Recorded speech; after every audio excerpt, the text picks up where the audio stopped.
You are watching Rahinijar TV with Ilama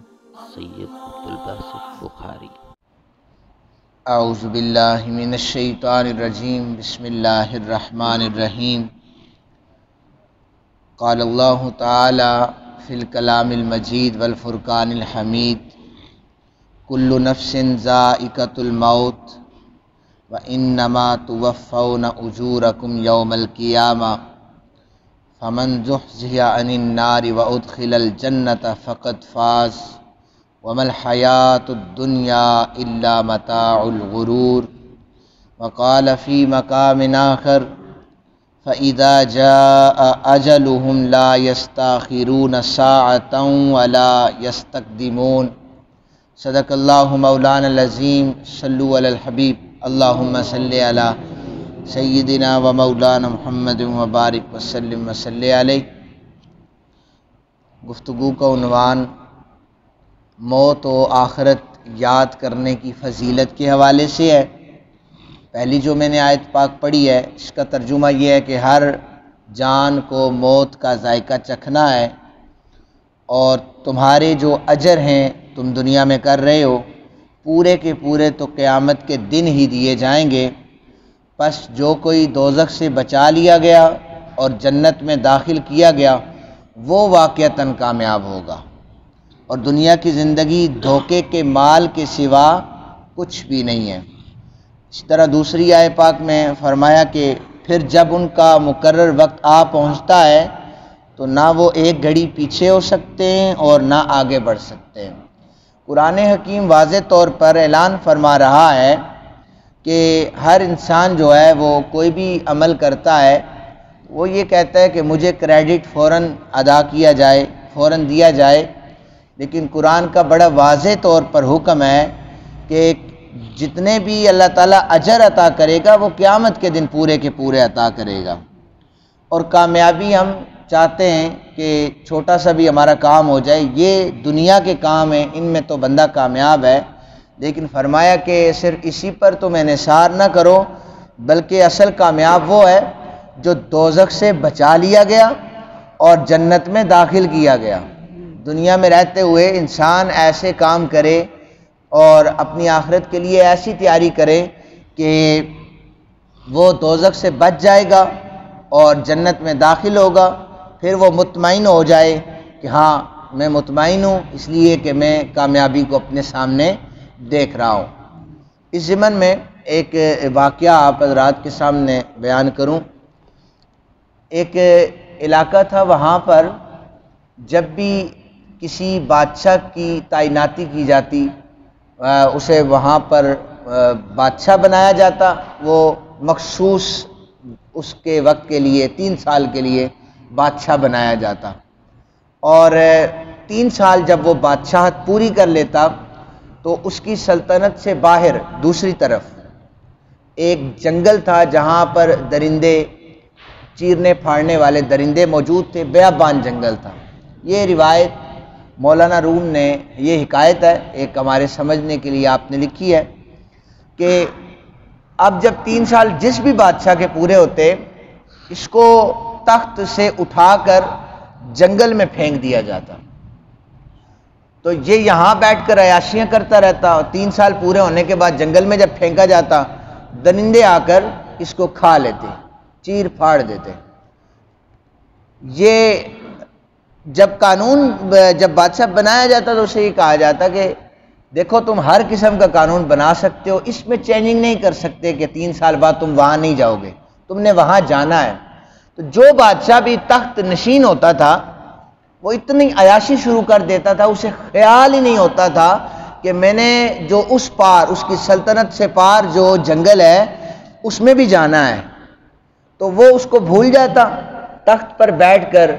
گناہ کرتا، احکامات کی دھجیاں اڑاتا،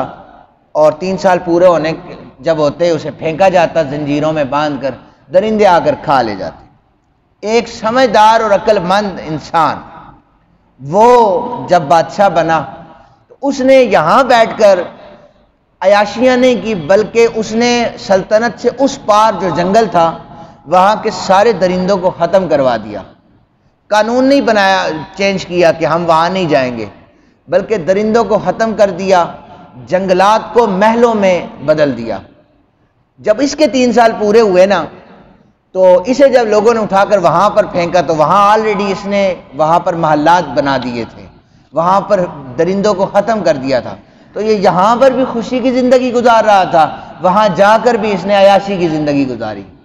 تو مثنوی شریف بیسک ہمیں یہ سمجھانا چاہ رہی ہے کہ دنیا میں رہ کر عیاشیاں کرنے والوں اپنی آخرت کے لیے کچھ کر لو۔ اگر یہاں کی عیاشی میں مبتلا ہو کر وہاں کی زندگی کو بھول گئے تو وہاں پر پچھتانا پڑے گا۔ اگر یہاں بیٹھ کر آخرت کی تیاری کر لی تو یہاں بھی سکون ہے، وہاں بھی سکون ہے۔ ہم یہاں پر آخرت کی زندگی کو بھول کر بیٹھے ہیں، تو ہمیں چاہیے کہ ہم آخرت کی زندگی کو ہمیشہ یاد رکھیں۔ میں بھی سمجھتا ہوں، سمجھدار ہوں، عقل مند ہوں، آپ بھی ظاہر سمجھتے ہیں آپ عقل مند ہیں، لیکن میرے پاک نبی صلی اللہ علیہ وآلہ وسلم نے فرمایا سب سے بڑا عقل مند انسان وہ ہے جو موت کو کثرت سے یاد کرتا ہے، جو اپنی آخرت کو کثرت سے یاد کرتا ہے۔ نبی پاک صلی اللہ علیہ وآلہ وسلم نے فرمایا کہ حضرت عائشہ حدیث پاک کی راویہ ہیں کہ آقا کریم صلی اللہ علیہ وآلہ وسلم بقیع غرقد یعنی جنت البقیع میں تشریف لے جاتے اور یہ خطاب فرماتے قبر والوں سے، اے مومنوں کے گھر والوں، تم پر سلامتی ہو، جس کا وعدہ تم سے کیا گیا تھا وہ تمہارے پاس تو آ چکی ہے، اگر اللہ نے چاہا تو ہم بھی تم سے ملنے والے ہیں۔ یہ خطاب نبی پاک صلی اللہ علیہ وسلم مرنے والوں سے کیا کرتے تھے۔ اسی طرح آقا کریم صلی اللہ علیہ وآلہ وسلم نے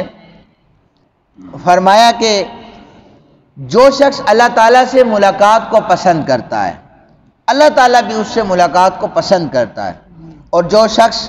اللہ تعالیٰ سے ملنا ناپسند کرتا ہے، اللہ تعالیٰ بھی اس سے ملنا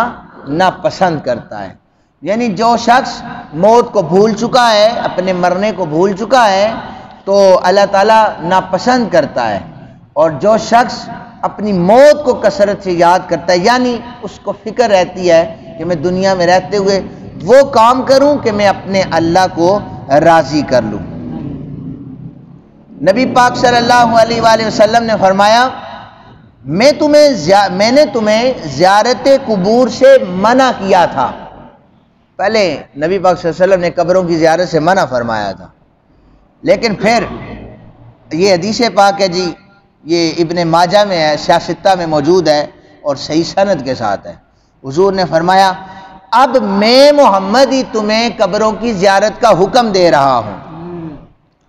اس لیے کہ یہ قبروں کی جو زیارت ہے نا، یہ آخرت کی یاد دلاتی رہتی ہے، یہ آخرت کی یاد دلاتی رہتی ہیں۔ تو کوشش کریں کہ اگر ہم عقل مند بننا چاہتے ہیں تو حدیث کا فیصلہ ہے کہ موت کو یاد کریں تو عقل مند ہیں۔ اللہ سے ملاقات پسند کرتے ہیں، اللہ یعنی آپ کو پسند کرے تو موت کو کثرت سے یاد کریں، کیونکہ جو آیت میں نے دوسری پڑھی ہے اس میں واضح ہے کہ وقت یعنی جو وقت مقرر ہے اس سے ایک لمحہ ایک لحظہ بھی نہ آگے ہوگا نہ پیچھے ہوگا۔ میرے رب کے آقا صلی اللہ علیہ وآلہ وسلم فرماتے ہیں میں پانی کا گھونٹ پیتا ہوں تو مجھے اتنا بھی یقین نہیں ہے کہ یہ گھونٹ میرے معدے میں پہنچے گا یا نہیں، میں سانس لیتا ہوں تو مجھے اتنا بھی یقین نہیں ہے سانس باہر آئے گا یا نہیں آئے گا، اور اچھا چھوڑیں اس سے بھی کم وقت حضور نے فرمایا میں جب اوپر دیکھتا ہوں نا وہاں سامنے تو مجھے یہ بھی نہیں پتا کہ نیچے دیکھوں گا یا نہیں دیکھوں گا، موت پہلے آ جائے گی،